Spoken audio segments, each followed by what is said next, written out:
A gente segue nessa cobertura especial sobre o conflito no Oriente Médio. Nosso convidado é o advogado Daniel Bialski, presidente do Clube A Hebraica e vice-presidente da CONIB, a Confederação Israelita aqui do Brasil. Doutor, como vai? Muito obrigado mais uma vez por atender a Jovem Pan. O senhor é muito bem-vindo. Boa noite, Tiago. Boa noite a todos os ouvintes.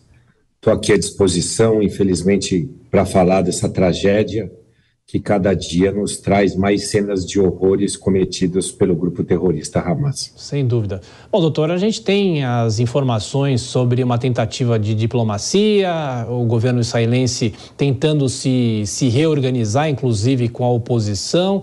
A gente vê os brasileiros já voltando aqui ao Brasil. Eu pergunto do ponto de vista do direito internacional também, já que é a área do senhor também, como é que é possível fazer uma negociação com um grupo, e não é um país, é um grupo terrorista, né?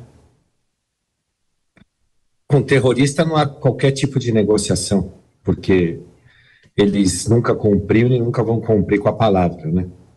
Eu já repeti em algumas entrevistas, vou repetir aqui de novo. Golda Meir, que foi primeira-ministra de Israel, inclusive na guerra do Yom Kippur, onde os judeus também foram atacados num feriado religioso, ela já dizia, se os terroristas abaixarem as suas armas, haverá paz. Se Israel abaixar suas armas, Israel deixa de existir.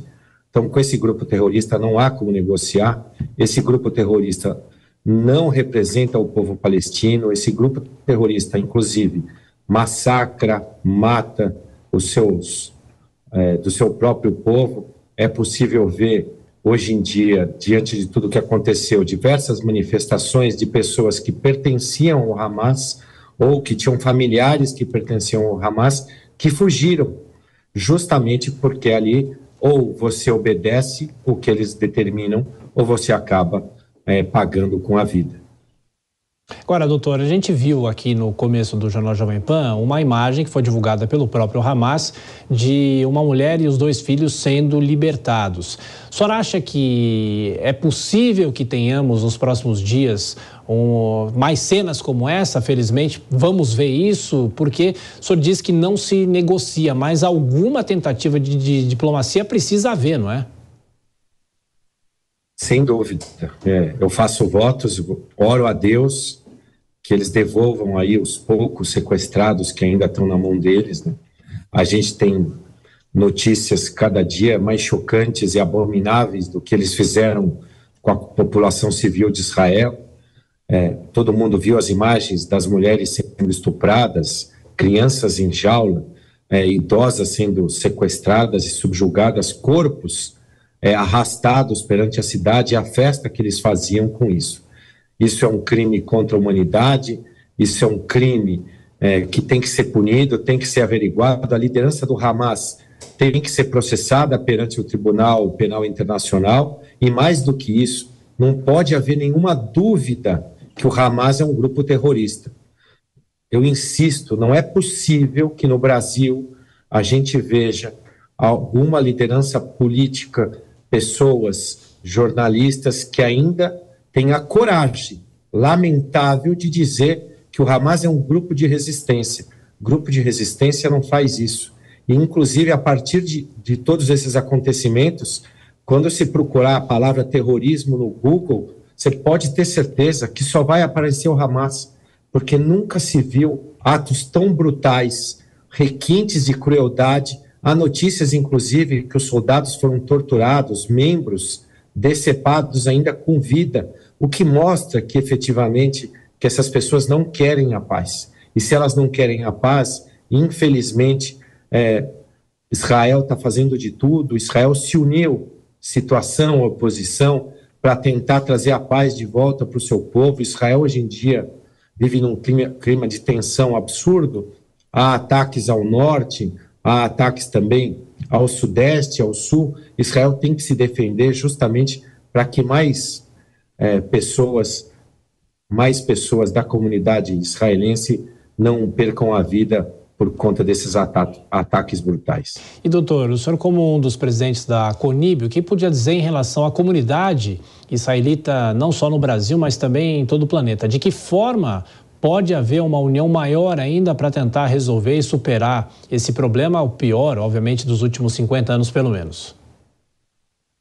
Essa é a maior tragédia depois do Holocausto. Não se há notícia de qualquer atentado, de qualquer massacre ao povo judeu, tamanho igual que aconteceu agora. Hoje são mais de 1.300 mortes, esse número, infelizmente, vai aumentar.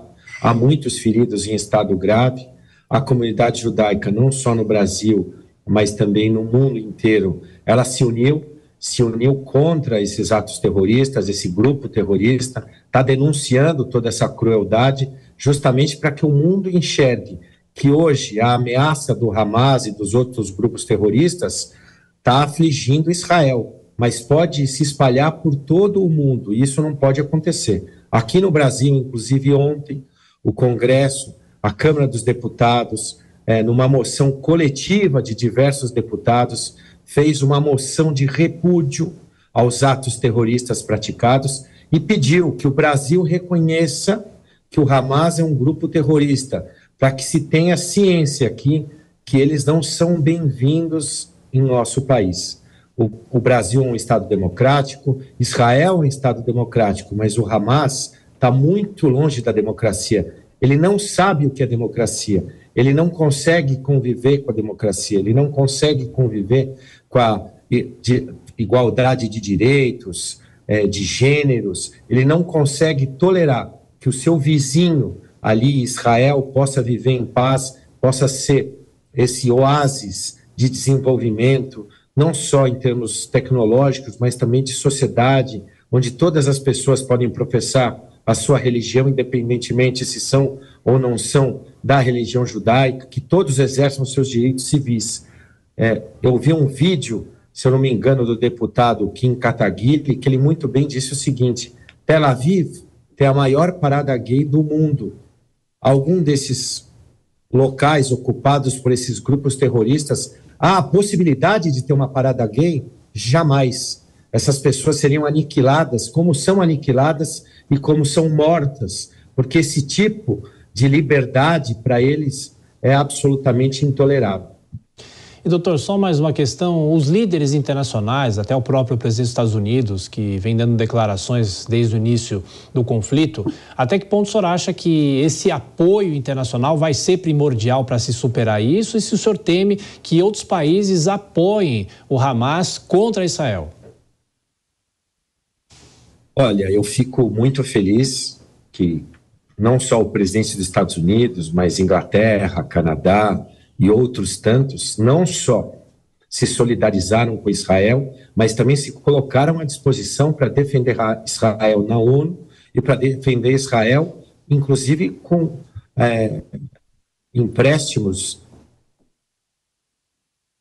Bom, estamos conversando. O que for necessário. Agora sim, doutor, pode continuar, por favor. E aí o governo americano, ele enviou porta-aviões justamente para intimidar esses grupos terroristas, para que eles cessem também esses ataques. Porque o que Israel faz é apenas, então, somente se defender. Ele contra-ataca estes ataques justamente para poder manter a paz no seu território. Israel nunca atacou nenhum dos seus vizinhos, dos seus inimigos. Ele sempre se defendeu. O que Israel mais quis é a paz. Israel espera que a pressão de todos esses países desenvolvidos, que essas democracias apoiem para que esse processo de paz chegue logo. O que mais os israelenses querem? Viver em paz, independentemente de quem seja o seu vizinho. Eles querem viver em paz e querem que a sua população possa viver em paz e tranquilamente dentro do seu território. Quanto à questão dos outros países apoiarem o Hamas, o Irã é quem financia o Hamas. O Irã é quem motiva todos esses ataques, justamente porque Israel, cada vez mais, se aproxima de outros países árabes fazendo acordos de paz.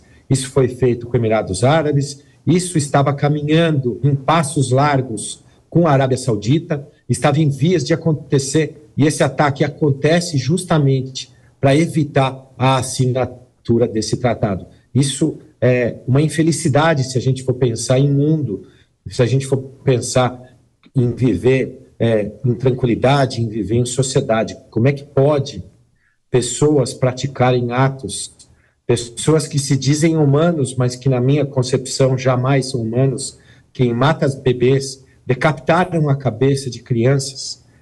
Um jornalista francês reportou isso, 40 crianças com a cabeça decapitada. Como isso não pode ser classificado como ato de terrorismo? E muito me impressiona que presidentes de partidos aqui do Brasil queiram defender esse tipo de atitude, queiram defender o Hamas, queiram defender o que eles chamam de resistência. Isso não é resistência em qualquer lugar do mundo. Resistência é algo completamente diferente.